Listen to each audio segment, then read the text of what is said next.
Let's look in a little bit more detail on these strong, titrating strong cases, because on a certain level this is really pretty easy math, a pretty easy thing to model.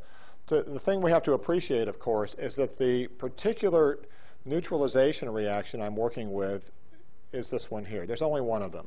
It's the idea that a proton is titrating a hydroxide to make water, or a hydroxide is titrating a proton to make water.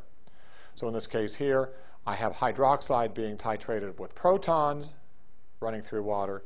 In this case, protons titrated with hydroxide. But it's just a matter of which one's being added to which. They both still have the same neutralization reaction.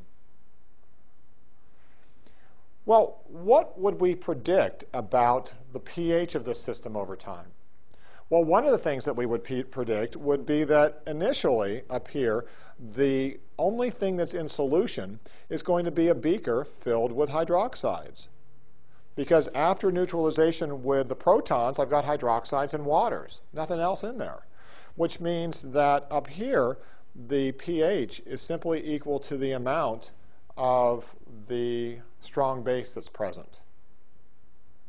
Down here at the bottom, when I have excess protons, I have a beaker filled with only protons. And so the solution has a pH determined by the analytical concentration of that excess protons. And what is taking place here at the equivalence point? Well, that equivalence point is where I have exactly the same amount of protons as hydroxides. Well, that's pH 7 at room temperature. So when I titrate strong with strong in either direction, in both cases, the pH at the equivalence point is equal to 7. And that's kind of a handy thing to know.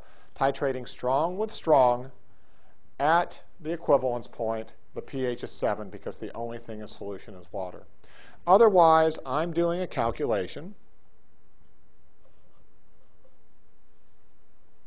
which is a strong case for acid or the strong case for base. We'll look at some examples of these calculations in just a moment because it's a little trickier than you might think, but it is nice to know that this is a relatively simple thing to model. It starts as either a strong case, goes through water to another strong case, or vice versa.